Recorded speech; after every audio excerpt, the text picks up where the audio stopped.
Thank you, Madam Speaker. As long as I don't throw up or pass out, I think I can get through this.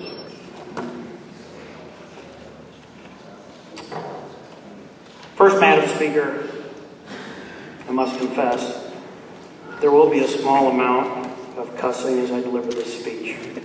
But they're not my words, but rather quotes from others. How to start this speech? For the last several weeks, I found that I've been doing everything possible to delay the penning of this speech. Not because I don't know what to say, and it's certainly not because I don't want to leave. I simply found that I've never had to write a retirement speech for myself, and I still think I'm too damn young to start retiring from anything. But as many of you know, there comes a time in life that priorities must be made on how to spend one's time and energy. And it's my time to take my skills, talents, and abilities and the relationships that I've made and accumulated over the last several years and begin anew. So if you'll indulge me for a moment, I thought I would tell you all a little bit about myself and my connection to this beautiful building and its people. In 1992, I first wore this badge, Senate Intern. That was issued to me in the Senate chambers for Senator Bill Hutchins and the Democratic research staff. Bill was a hard but fair boss to work for, but it was because of him that I caught the bug of politics. A year later, I was hired as a clerk for a new freshman representative from Cedar Falls, Bill Witt, who sat in seat 24 where Representative Landon sits today.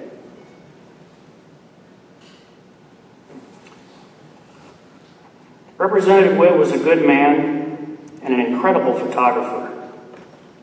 But let's just say that Representative Witt was frustrated with me, and I was frustrated with him. And I only had the opportunity to clerk here for 1 year. Next to Bill also sat a very kind man, Representative Ralph Clemmie and his wife Karen. That was the beginning of me starting to do some self-evaluation as to whether or not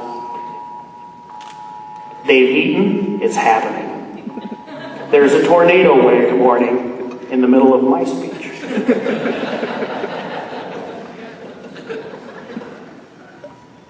It was because of Bill Witt and Ralph and Karen Clemmie that I found that I had an internal struggle with myself on who I was.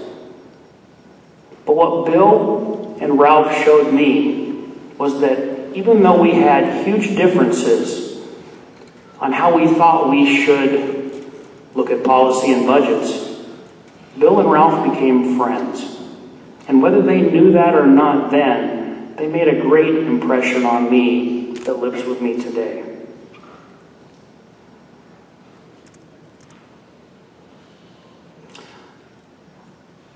I was going to college, working as a mechanic at night, as well as working as an assistant manager for a local auto parts store, while I was also clerking for Bill Witt.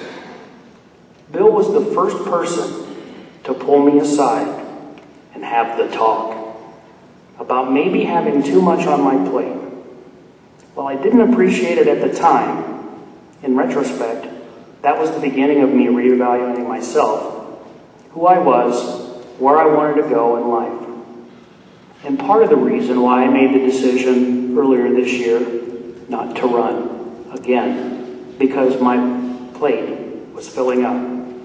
Thank you, Bill Witt, for having the hard and candid discussion with me about embracing life, questioning everything, and living up to my potential. Where do I even begin with thank yous? I'll start with my family, specifically my wife, Christina, who's always been my rock. Thank you for taking up my slack when I'm gone, always taking care of our family and businesses and finances while I'm here. Thank you for giving your time and energy to me, the people of District 44, to organize countless coffees, meetings, parades, door knockings, and fundraisers. I couldn't ask for a better partner in helping me through all of this. Another beautiful thing about this building and its connection to me was in less than a year after I worked for Bill, on the west steps of the Capitol, at dusk in September, I asked my wife to marry me. And 25 years later, 4 kids later,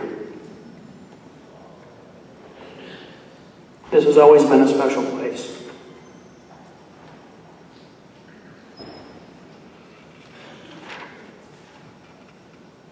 To my mother-in-law, Jeannie Harless,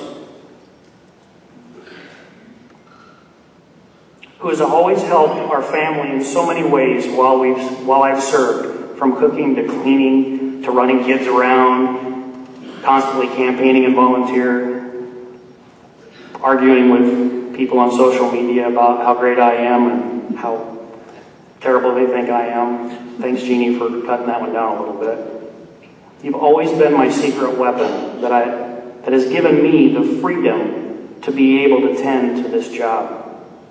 To my clerks, Melanie, my oldest daughter, thank you for always staying on me, keeping me organized, on time, chewing on me when I fell behind. It truly was a great and special time to work with you, my daughter, in this chamber. To my other kids, Katie, Ben, and Will, thanks for picking up the slack when your oldest sister abandoned us and went to dental school. I really appreciate you picking up the slack and helping us. To Cheryl Schultz and Emily Massey, well, both of you had big shoes to fill. When my daughter left for dental school, you both did an exceptional job, and it was my honor working with both of you. Thank you for always keeping me well supplied with caffeine, Mountain Dew, and sticky notes. Next to the constituents. Not for you and your faith in me, I wouldn't have had the honor of serving you for the last 6 years. I'd like to thank all of you, the supporters, who have donated their precious time and resources just because they believed. I'd also like to thank my colleagues, staff, lobby pages, sergeant arms, door people, security. What many of you may not know is there's a security man that you guys meet every day downstairs. His name is Rich. He's my first cousin. And on Fridays, when I would come in here and gavel in on Fridays to gavel us in, many times I'd ask Rich to come up and say a prayer with us.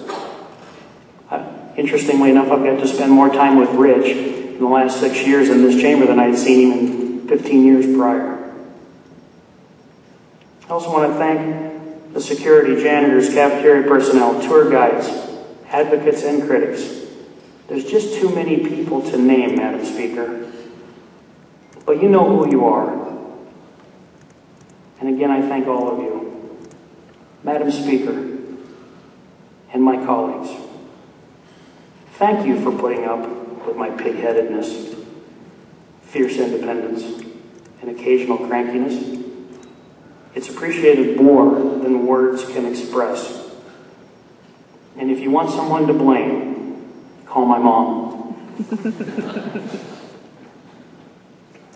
So as I'm starting to wind this speech down, let me share with you some advice and a few things that was said to me since first becoming a candidate for District 44. You guys ready? The harder you work, the luckier you get. That was told to me by Terry Branstad. And I found that simple sentence applies not only in my political life, but my personal life, my marriage, my professional life, and my spiritual life. Thank you, Ambassador Branstad. That's something that will stick with me the rest of my life. Next, just show up, do your best, love on people, and know no matter how hard you try, someone will always be mad and think they can do a better job than you. It's okay. They don't know you like I do. My grandma, Virginia Scholl, This is a tornado warning remains in effect until 8 p.m. in southeastern Polk County. Be prepared to seek shelter if necessary. Again, a tornado warning remains in effect until 8 p.m. in southeast Polk County. Be prepared to seek shelter if necessary.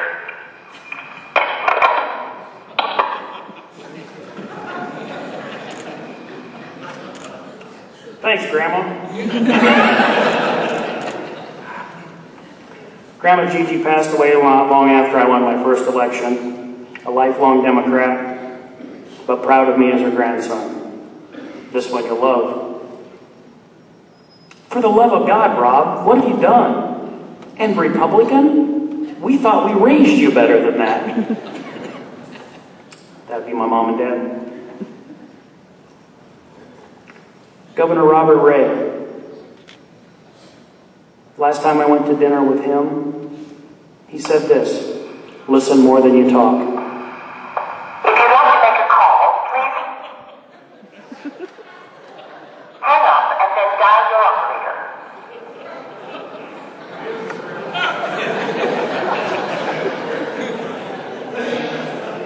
Representative, don't feel bad. I've been interrupted in nearly every speech I've ever given.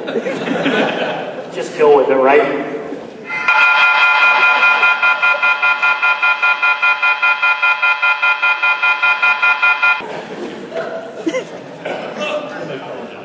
Right. Just go with it. And now this one. Dad, what you need to know is that there's two types of people in this world. Those that pee in the pool, and the rest of them are goddamn liars. That child wishes to remain anonymous. But it was good advice.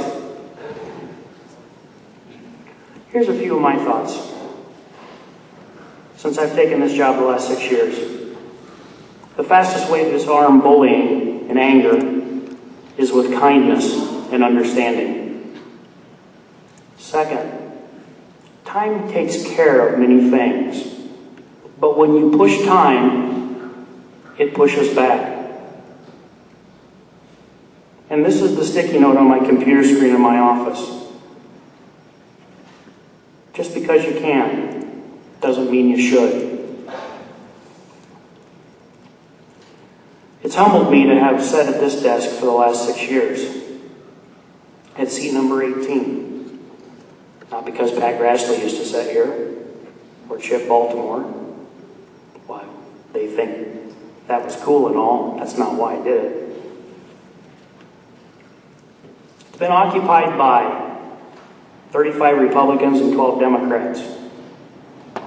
4 businessmen, 17 farmers, 5 lawyers, 2 merchants, 2 educators, an auctioneer, 3 executives, 1 pro golfer, 1 guy that labeled himself as legislator, 2 analysts, 3 publishers, 4 physicians, and 2 pharmacists. It just so happens that I'm the first beekeeper and whiskey distiller to sit at this desk.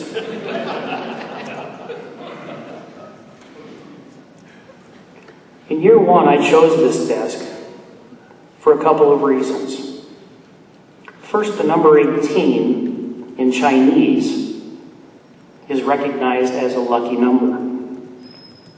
Second, in Hebrew, the number 18 is interpreted to a word that says, Representative Jacobson, say it loud for us. Hi. Which means life. So for the last 6 years, I've had the opportunity to sit at this desk and have a lucky life.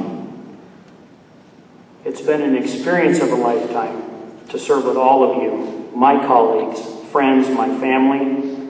Until we meet again someday, one last thought.